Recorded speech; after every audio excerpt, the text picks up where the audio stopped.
One more time out getting it. Would you take a chance to let go? This place is about to explode. There's something that you need to know. Tonight's far from the usual. Everybody let go. This place is about to explode.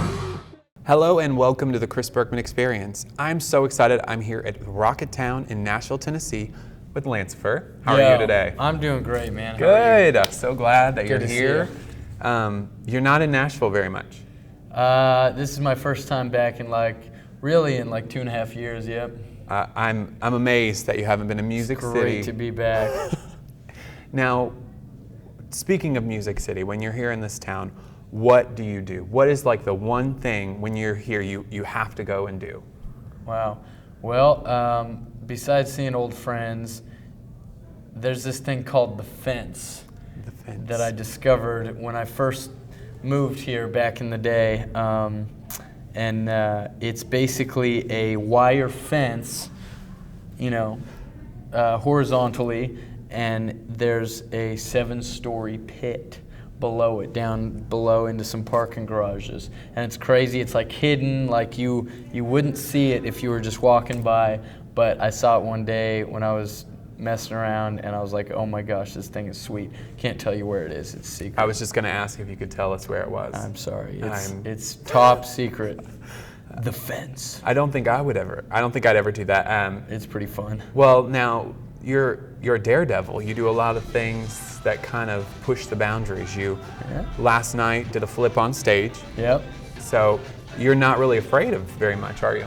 I don't like Is there spiders. a fear? Oh, spiders. I don't like spiders a whole lot, but if I'm sleeping and one time I was sleeping in this garage and I woke up the next day and there was a huge spider under my pillow.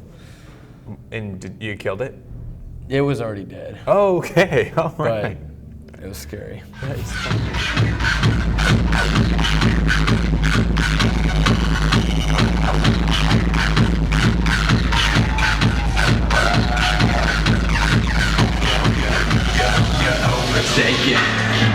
Sensation moves you with no hesitation. This track is playing on. We're glad that you're back in Nashville and that you've taken time Thanks. to be on this show. Heck yeah. I mean, it was a credible performance last night. Very impressed. And you just released your new album, which is One Night to Live. Let's talk a little bit about that and the process of making it. Heck yeah.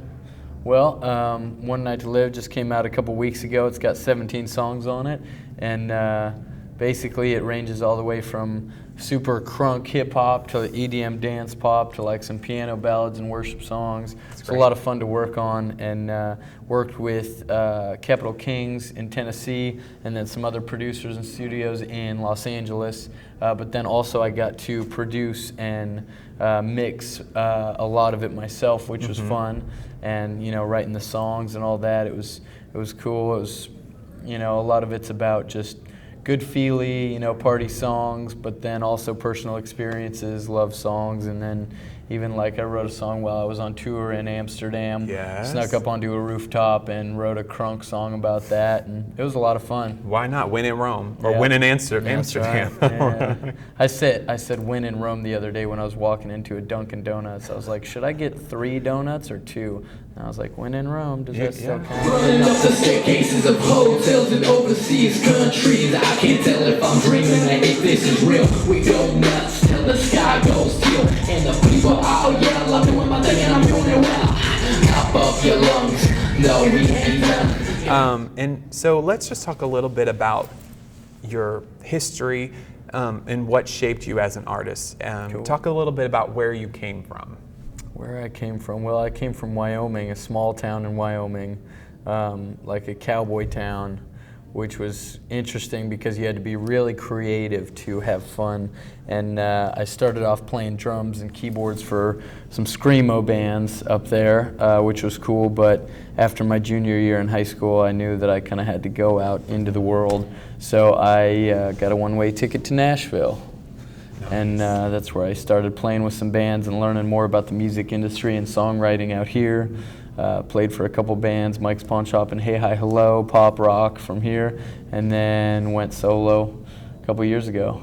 And you've been touring nonstop. Yeah, it's been great. This year's been amazing. Got to do a U.S. tour, Europe, and Asia. Got to play in Costa Rica. Like, it's been awesome. How many shows do you think you've played? Ooh, this year, in the last year, probably like 60 or 70. 60 or 70. Yeah, with a lot of other stuff going on in between Working that, on like the traveling, going over to two of those other countries and stuff like that, and getting around and working on the album and did a show on MTV and a dance showdown show and some I cool remember stuff. that. Yes, I remember the dance show. It's been fun. I voted for you on it online. You. You're what? Yeah. Thanks. I got your back.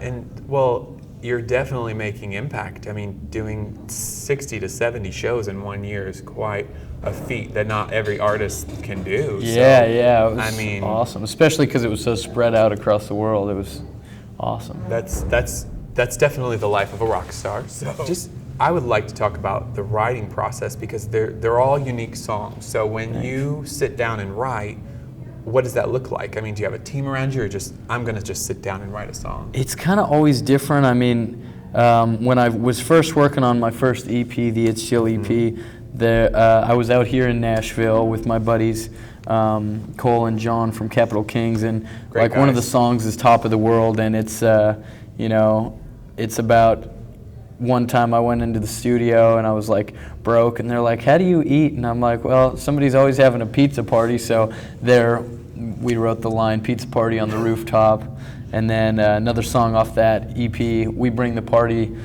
was about having hot tub dance parties, and me and my producer Cole, we used to go to hotels and sneak in and go hot tubbing until they asked us if we were actually staying there, and we had to give them a fake room number, and then when they went to check it, we'd run away. So it was pretty funny. So stuff like that, life experiences, and then like I said, like wrote the one song on sitting on a rooftop in Amsterdam, which was super cool while I was on tour out there. That's great. And yeah, I don't know. It's a lot of life experiences, a little bit of love in there, a lot of fun stuff and dance music. It's kind of all across the board. There's a worship song as well about my faith and as a Christian and stuff. So it's cool. That Christians are perceived a certain way, and so I think, is that challenging being in the pop industry? Yeah, it is, especially because I mean the majority of what's going on in pop music right now is the opposite of what but at the same time, like I can party and have just as great a time with them, if not more, without getting into things like drugs, alcohol, and sex and stuff that would defer my faith and stuff like that. So it's a struggle, but when you believe in what you're doing, it's not that bad. So you've done a lot of things, you've reached a lot of success, and it's just the beginning. Where would you like to see Lancifer? Where would you like to see the music go? What are your dreams and aspirations? Oh, that's a cool question. I would like to keep working on the kind of multi-genre stuff across the board. I'd like to work with some bigger acts and producers and stuff that work in the mainstream pop and hip hop.